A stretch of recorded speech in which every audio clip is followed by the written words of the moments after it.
आप देख रहे हैं 4 PM। मैं हूं आपके साथ सिमरन। दिन भर की बड़ी खबरों के बुलेटिन में आज बात होगी आर्मी चीफ के लॉन्च में पेंडिंग बदलाव पर भड़की प्रियंका। छगन भुजबल को फडणवीस मंत्री मंडल में नहीं मिली जगह। नीतीश कुमार के साथ भी होगा महाराष्ट्र वाला खेला। सीएम आतिशी ने बता दिया कि बीजेपी को क्यों नहीं देना चाहिए वोट। प्रियंका गांधी एक बार फिर बीजेपी को दिया सीधा संदेश। इन सभी खबरों पे आज हम चर्चा करने वाले हैं, लेकिन उससे पहले एक नजर आज की प्रमुख सुर्खियों पे। दिल्ली विधानसभा चुनाव को लेकर तैयारियां तेज। सीएम आतिशी ने बीजेपी पर साधा निशाना, कहा सलवार कमीज 500 रुपए से गुजारा नहीं चलता। महाराष्ट्र मंत्रिमंडल को लेकर रहस्य बरकरार। शिंदे के बाद अजीत पवार के अस्तित्व की लड़ाई। मंत्री पद न मिलने से शिवसेना में मतभेद। राज्यसभा में मल्लिकार्जुन खड़गे ने भरी हुंकार, कहा पीएम मोदी वर्तमान में नहीं बल्कि अतीत की करते हैं बात। मंत्री बनने के बाद नीतीश राणे का बड़ा बयान, कहा महाराष्ट्र में लाना है धर्मांतरण विरोधी कानून। महाराष्ट्र कैबिनेट में जगह न मिलने से नरेंद्र भोंडेकर ने सभी पदों से दिया इस्तीफा। नवनीत राणा के पति और छगन भुजबल नाराज। चीफ ऑफ आर्मी स्टाफ के लॉन्च में लगी तस्वीर बदल दी गई है, जिसके ऊपर सियासत तेज हो गई है। कांग्रेस नेता प्रियंका गांधी ने इसको लेकर सेना का अपमान बताया है और सेना की वो तस्वीर फिर से लगाने की मांग की है। भारत के चीफ ऑफ आर्मी स्टाफ के साउथ ब्लॉक में मौजूद ऑफिस के लॉन्च में कुछ इंटीरियर बदलाव किए गए। इन बदलाव के चलते विपक्ष एक बार फिर सरकार पर आक्रामक हो गया। दरअसल लॉन्च में लगी 1971 पाकिस्तानी सरेंडर की ऐतिहासिक तस्वीर हटा दी गई और नई पेंटिंग लगाई गई। इसका मुद्दा संसद में उठाते हुए कांग्रेस नेता प्रियंका गांधी ने कहा कि सेना के हेडक्वार्टर में जो तस्वीर थी, जिसमें भारत की सेना के सामने पाकिस्तान की सेना आत्मसमर्पण कर रही है, वो लगी थी। इसके हटने से सेना का अपमान हुआ है। ये देश का मुद्दा है, इस पर आप राजनीति क्यों कर रहे हैं? हम चाहते हैं कि वो तस्वीर दोबारा टांगी जाए। महाराष्ट्र में कैबिनेट का विस्तार होने के बाद एनसीपी नेता छगन भुजबल की प्रतिक्रिया सामने आई है। उन्होंने मंत्री ना बनाए जाने पर कहा कि इसमें मैं खत्म नहीं हो गया। महाराष्ट्र कैबिनेट में जगह न मिलने पर एनसीपी नेता छगन भुजबल का दर्द झलक उठा। उन्होंने कहा कि मुझे मंत्री पद मिले या न मिले, इससे छगन भुजबल खत्म नहीं हुआ है। भुजबल को मंत्री पद न दिए जाने पर उनके समर्थक प्रदर्शन कर रहे हैं। इस पर भी उन्होंने प्रतिक्रिया दी है। महाराष्ट्र में कैबिनेट का विस्तार हो गया है और नए 39 मंत्रियों ने रविवार को शपथ ले ली है। बीजेपी, शिवसेना और एनसीपी तीनों ही पार्टियों के उन नेताओं में नाराजगी देखने को मिली है जिन्हें मंत्रिमंडल में जगह नहीं दी गई। जिन वरिष्ठ नेताओं को कैबिनेट में जगह नहीं मिली, उनमें छगन भुजबल भी शामिल हैं। महाराष्ट्र में नए मंत्रियों ने रविवार को पद और गोपनीयता की शपथ ली। मंत्रियों के शपथ ग्रहण के बाद विपक्ष आरोप लगा रहा है कि इसमें 15 मंत्री दागी हैं। महाराष्ट्र में शिवसेना और एनसीपी के नए मंत्री 2.5 साल के लिए कैबिनेट में रहेंगे। 2.5 साल के बाद उनके प्रदर्शन का ऑडिट किया जाएगा और इस मुद्दे पर विपक्ष ने महायुति पर हमले तेज कर दिए और इसके पीछे की वजह पूछी है। इतना ही नहीं, कांग्रेस नेता विजय वडेट्टीवार ने आरोप लगाया कि नए मंत्रिमंडल के 15 मंत्री दागी हैं और उनके खिलाफ भ्रष्टाचार के आरोप है। मंत्रिमंडल में 15 चेहरे हैं जिन पर दाग लगे हैं, भ्रष्टाचार और प्रताड़ना के आरोप लगे हैं, आपराधिक पृष्ठभूमि रही है, गुंडों और गुनहगारों को साथ लेकर काम करते हैं और ऐसे भी मंत्री वहां पर हैं।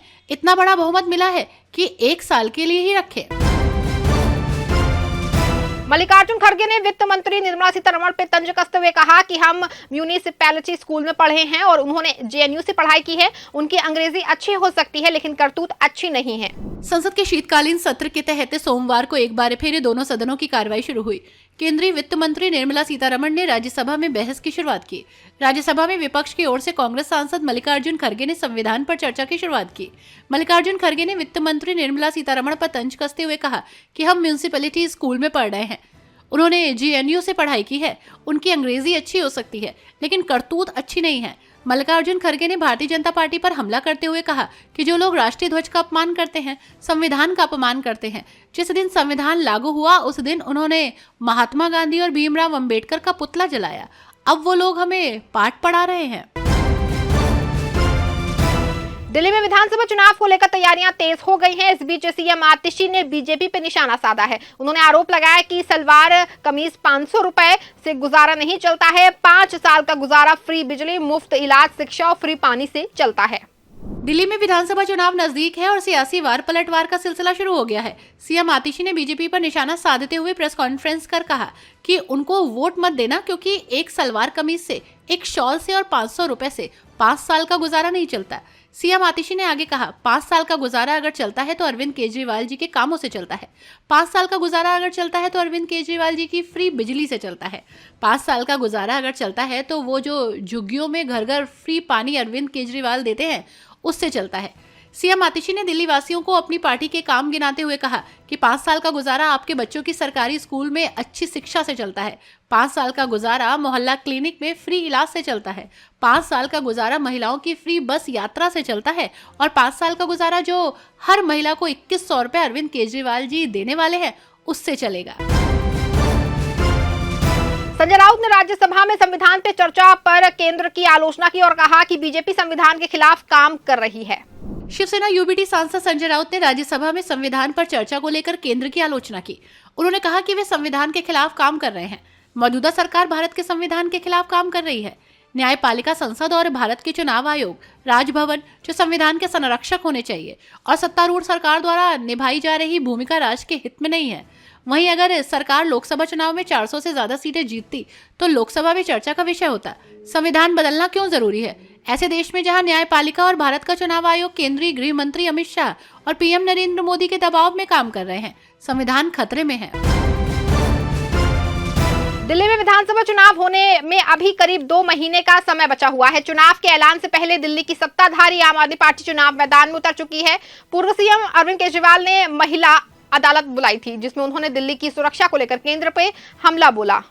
दिल्ली में विधानसभा चुनाव को लेकर सियासी घमासान चरम पर पहुंच गया। सत्ताधारी आम आदमी पार्टी ने चुनाव से पहले राजधानी में महिलाओं की सुरक्षा और क्राइम के बढ़ते ग्राफ को बड़ा मुद्दा बनाने की कोशिश शुरू कर दी है। इसी मुद्दे को लेकर आम आदमी पार्टी के मुखिया और पूर्व मुख्यमंत्री अरविंद केजरीवाल ने दिल्ली के त्यागराज स्टेडियम महिला अदालत बुलाई।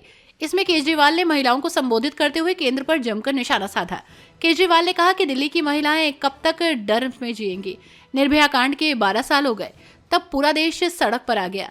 इस घटना के बाद ऐसा लगा महिलाओं के खिलाफ अपराध खत्म हो जाएंगे, लेकिन अपराध बढ़ते ही जा रहे हैं। आज दिल्ली में जब बेटियां कॉलेज जाती हैं, शाम 7 बजे के दौरान माता पिता का दिल धक धक करने लगता है। कोई बता सकता है कि आखिर दिल्ली में अपराधी क्यों नहीं पकड़े जा रहे? उत्तर प्रदेश स्थित संभल में मंदिर मिलने पर समाजवादी पार्टी के प्रमुख अखिलेश यादव ने प्रतिक्रिया दी है और उन्होंने कहा कि सच कोई दबा नहीं सकता, सच सच होता है। उत्तर प्रदेश स्थित संभल में 46 वर्ष बाद मंदिर मिलने की घटना पर समाजवादी पार्टी के राष्ट्रीय अध्यक्ष अखिलेश यादव ने प्रतिक्रिया दी। उन्होंने संभल की घटना का जिक्र करते हुए कहा कि इस तरह की ड्राइव आप भारत में कहीं भी कर दें, आपको मंदिर मिल जाएगा। हमें इतिहास में नहीं, भविष्य के बारे में बात करनी चाहिए। आज उत्तर प्रदेश के साथ भेदभाव हो रहा है, हमें उसके बारे में बात करनी चाहिए। अखिलेश ने कहा कि कोई सच नहीं दबा सकता, सच सच होता है, लेकिन हमें भविष्य की बात करनी चाहिए। क्या आज गंगा साफ है? कुंभ व्यापार की जगह नहीं होनी चाहिए? आज कुंभ में भी हमारे साधु संतों को सम्मान नहीं मिल रहा है। इस बुलेटिन में फिलहाल बस इतना ही। आप देखते रहें 4 PM। धन्यवाद।